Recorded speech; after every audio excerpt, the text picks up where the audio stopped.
Hey, what is up guys? Welcome back to another video. Today we're going to be doing here a deck profile for my Eelektross and Galvantula electric deck, I guess. This is definitely going to be very interesting. I think it's a very unique kind of idea, I guess, a unique kind of playstyle for what the deck can actually do. So without further ado, it's honestly better for me to just show you what I have rather than trying to explain it as is without you guys actually knowing what I have yet. So let's just begin. So to begin right off the bat, we're playing here the 2 copies of our Eelektross. We're also playing our 2 copies of the Electric, and we're playing the 2 copies of Tynamo. Basically our Eelektross evolution line. All of these cards come from Vivid Voltage, so I'm sure you guys can easily get these.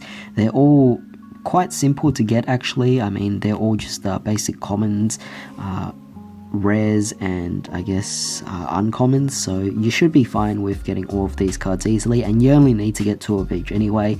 The main idea behind this deck is that you want to get Eelektross. Eelektross is basically requiring 2 colorless and 1 lightning energy, and it deals 120, but that's not really what it is about. It's about the actual ability in the attack itself. So this attack also deals 30 damage to one of your benched Pokemon and 30 damage to one of your opponent's benched Pokemon.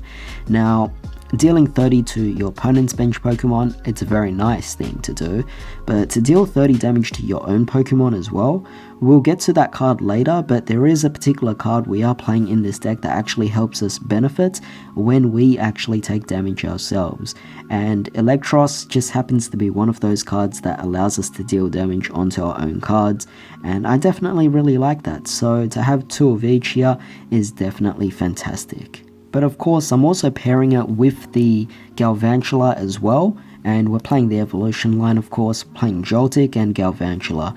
Now, Galvantula in this particular case is a stage 1, so at least we don't have to play rare candies to make Galvantula work. However, for the Eelektross, since it is a stage 2, we will have to actually play the rare candies to make it a bit more fast in this case.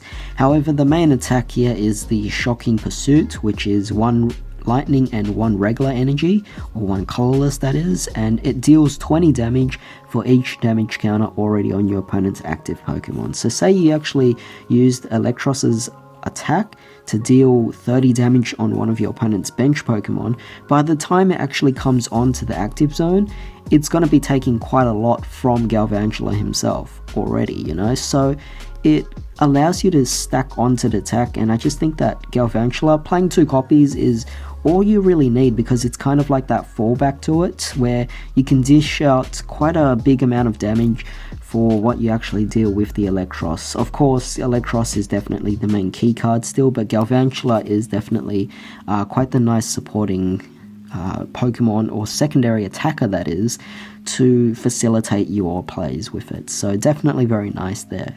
But of course, the main card here that is going to be taking all of our attacks to dish out big damage is the 2 copies of Steelix V. Now, in normal circumstances, I would play 2 copies of Steelix V because this is the main card we want to do, but the problem is I only have 1 copy of it, so I'm just playing the Ditto V. Ditto V actually works because you could actually just switch it. If you already have 1 Steelix in discard pile, then once you put this in the active, then you just switch them both and you get back your Steelix anyway, so it's very nice. But preferably you would want to play 2 copies of Steelix V, and the interesting thing is all of these cards here, they all come from Vivid Voltage, so it should be easy for you if you've actually bought into a lot of that particular set itself. But try to get 2 copies of Steelix V at least. Essentially, the Eelektross dealing 30 damage on your Steelix V is meant to be the whole point. You want to keep dealing damage with the Eelektross's 30 onto the Steelix V here, because you have Raging Hammer, which is 1 metal energy and 1 colorless energy. So this attack essentially does 10 more damage for each damage counter already on this Pokemon.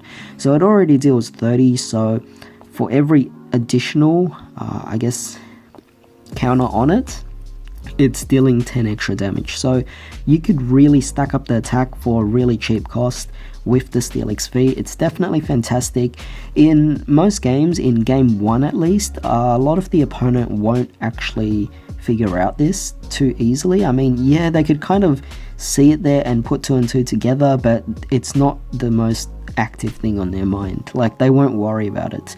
They see it as just something that happens to be synergetic, but they don't see it as the main plays of your deck itself, so they kind of underestimate it or put it in the backside of their minds. So with that being said, it can catch people off guard still, and you'd be surprised at how amazing it actually can do that. But with that being said, it is definitely a very great card to fall back into if you can drag it out into the late game, and with this particular deck it is definitely possible, with the Steelix taking the brunt of the damage at 250 HP. However, as for some supporting Pokemon, we're obviously just going to be playing the Dedenne and the Crobat, definitely just really nice to help you draw into extra cards here. Now, as for some trainer cards, we're going to be playing here firstly 4 Quick Balls, and we're going to be playing 4 copies of Level Ball, just really nice cards to help accelerate different things to go on to get out all the Pokemon you actually need, and 4 copies is maximizing consistency in this particular situation, so I wouldn't really decrease it at all.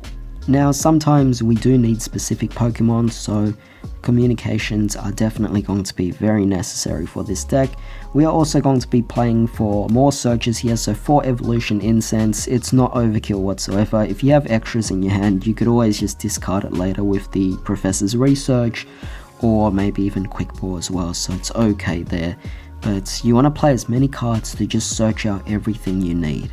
We are playing quite a substantial amount of supporters, so because of that I'm playing the 1 Power Pad. I just think it's really necessary for the deck itself, and yeah, it will definitely come out quite often for that particular card to be utilized. Speaking of supporters, we are also playing the Pokeball or Pokegear 3.0, definitely trying to search out our supporters as soon as we can as well, and yeah, it just does well at 3 copies. But of course, we gotta play 2 copies of Rare Candy. I mean, we're only playing 2 copies of Electros anyway, so 2 Rare Candies is more than enough to actually facilitate the evolution rate of things. And you also have cards such as Switch to, I guess, manipulate your board. So this is obviously going for your Steelix V when you actually go for the big attack at the end, so the Switch will definitely work out for you. You definitely want to be conserving it as much as possible, of course. You don't want to just recklessly spend it, but yeah, playing it like this is definitely fantastic at 4 copies. We're not playing any scoop up nets, it's really unnecessary because we are playing a bunch of evolution Pokemon, so yeah, bouncing them back to your hand is definitely not the thing you want to do. But of course, I'm also playing here 2 Crushing Hammer. I just wanted to actually disrupt the opponents, slow them down. If I could fit 4, maybe I could, then I would actually just readjust the ratios just a bit. I mean, you guys could always just play around and try and fit in 4 copies if you possibly can. But for the time being, since I only have 2, it doesn't really matter with what amount I actually have, aside from the 2 that I have right now.